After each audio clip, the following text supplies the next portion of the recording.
Saturday, and then with Mike Smith, the boys basketball coach at Norwalk St. Paul. And Smitty, I'll begin the same way it kind of did in the summer with you in this sense. You and I have both been what we're doing for a long time, 30 years around that or more. And we have never, ever been through anything like this, and it continues to be the case. We were hoping that the basketball season, this would be kind of gone away a little bit, but it hasn't. In every day, there's two ways to look at it. It's either the same every day or it's different every day. It's the same that you're dealing with the same kinds of things, but they're different every day in the sense that you never know what's around the corner. You know what I mean?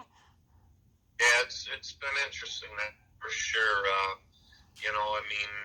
We got to control the things we can control, and the other things are out of our hands. And right now we're expecting our kids to come to practice and work hard and keep trying to get better each day. And we've progressed pretty nicely here from the start, but there definitely is a lot of obstacles that you have to in hoops and maneuvers and so on, protocols that you have to go through every day. And our kids are getting used to all these things because they want an opportunity to play this winter, and that's what we're hoping for.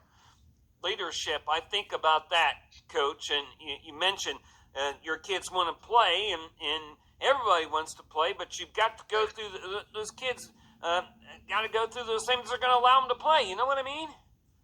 Yeah, we've got a lot of kids that put a lot of time into basketball. We're fortunate we're going to have, 2 4-year letter winners in Nick and Nate Winslow, and we're trying to get those guys to, get their opportunity to play. They put a lot of time into it along with others, and, we want them to lead, and, we've got to lead and be positive, and, like I say, hope that we get to, our first game, and then, things can slow down around here. Definitely the virus is real, and, we've got to follow the guidelines that are set forth, and, we just got to keep working hard. Mike, last year was an outstanding year for the St. Paul Flyers. You shared the Firelands Conference title with Western Reserve and in South Central. You mentioned the Winslow twins being back. I think this can be a pretty good season for you guys if you're able to keep it together, right? Yeah, I expect us to have a good season. We do play a tough non-league schedule, and those games get us ready for for a conference play. We did share the title with Western Reserve and South Central, and both were outstanding teams last year. We bring back 4 letter winners, Nick and Nate, and then we also have Adam Baker and we have Scott Adelman, and it gives us a lot of experience. I really think to have success, you can have good guard play, and we definitely have that. And we had a really nice JV team, and I think we've got some pieces that will step right in and play good basketball. Have you seen that? We haven't really been at it too long here, a couple weeks, I guess. But have you seen that in terms of what they've looked like when they've been on the floor here this month, Mike?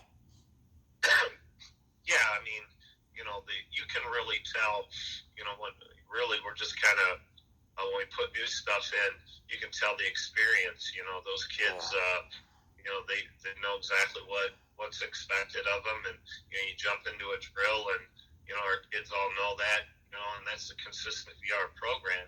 Everybody since 5th grade is running the same offenses and trying to do the same drills, and that's what we try to do in our program. So when we step onto the floor for our first practice, our guys can run a lot of our stuff, and as we're finishing up our second week of practice, we've been progressively, able to put in all our baselines and our sideline outs and, our press offense. And, we introduced, what I want to say, reviewed our zone and, in Thursday night. And, kids picked that stuff up real well. Of course, it comes down to execution, but, that's the nice thing about having a program. We have not scrimmaged yet. with another team, so we're looking forward to that. And we're going to scrimmage tomorrow for the first time, and I'm looking forward to seeing us against a different team. And then along the way, we've had a couple kids that have been contact traced. So, we had a couple kids that have been out for a short period of time here. So we're just plugging other kids in there. And fortunately, I think our school we've had just 4 cases of COVID since the beginning of this all the way through, and we've had a few kids that have been contact traced, but for the most part we've done our part. We wear our masks, we check in every day, do all the protocols. So, but I'm looking forward to watching us play against a different group. You talk about running the same kind of stuff throughout your program. Do you run a lot of set plays? I mean, I think overall across the whole high school basketball landscape, we probably see more of that than we did 30 years ago. Do you run a lot of set plays? Do you run more motion? How do you go about offensively? Well, I think number one, let's just look at our whole program. When our kids come to, let's say, basketball camp in the summer, and they're in 4th grade, so they're going to be 5th grade. We try to build right there. That's our building blocks. Try to teach them what a motion offense, how to move, be fundamentally sound. And then each year we just keep trying to build on that. So, our base offense is a motion.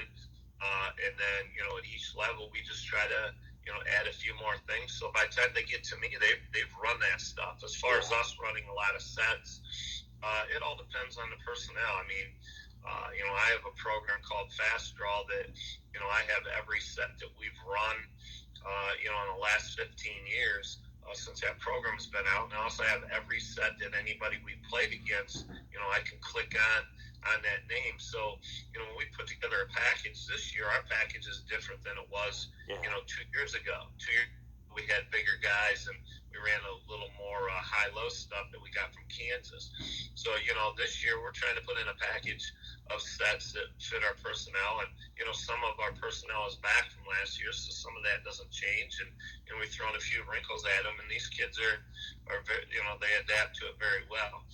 So, answer your question, we do have a motion that we come down into. 4 people fill 4 spots.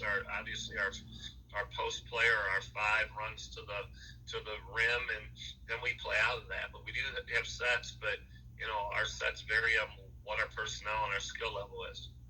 That's a challenge of a high school coach. Is if I'm a college coach, I might be able to recruit kids that follow whatever I think my philosophy is, or NBA guys might be able to draft or what have you, or obtain guys that fit whatever. The high school, you got to go with the cards you're dealt. So you have to be very good at not necessarily changing 180 degrees, but at least modifying a little bit every year probably.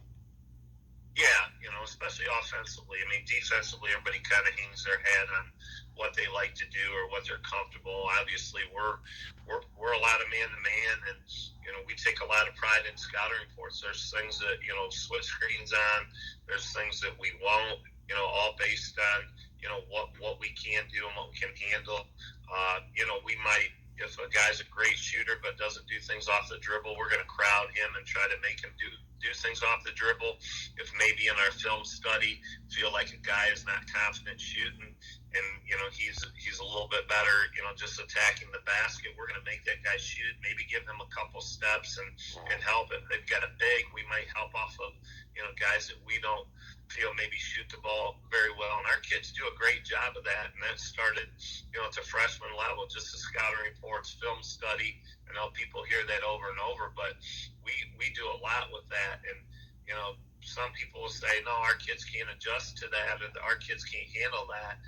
But I think just because we start that at the freshman level, carry it over to the JV, that our kids, by the time they're at the varsity level, they know what to do. I know the other night we talked, just about certain things with our young kids and our older kids, and our older kids, we're asking them questions. They're able to answer those questions that we ask, and, our younger kids are learning from them. Just already talking about, in our scrimmage, there's a guy that's a really good player, and, we might, deny him or fist him, and then, we just try to maybe game plan just a little bit, even here in the preseason. The kids do a tremendous job of that.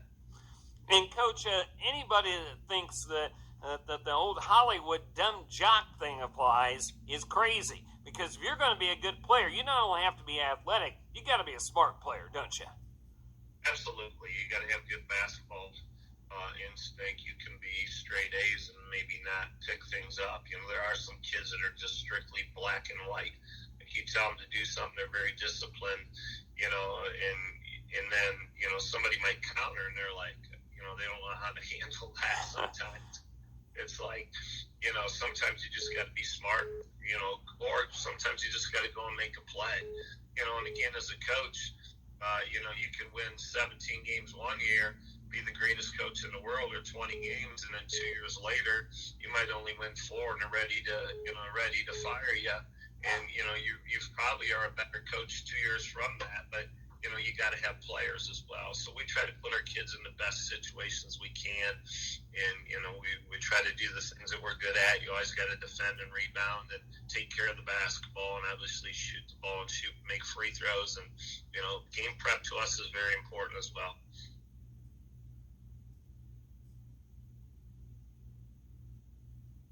That's Norwalk St. Paul boys basketball coach Mike Smith, who has been one of the real talented coaches in North Central Ohio for a long time now, and he's got a different situation now than he has in some other years when you know, a lot of his guys were football guys. I don't think there are too many guys that play basketball at St. Paul right now that are football guys. I mean, they used to have that and had to delay their season because of St. Paul's great run in football.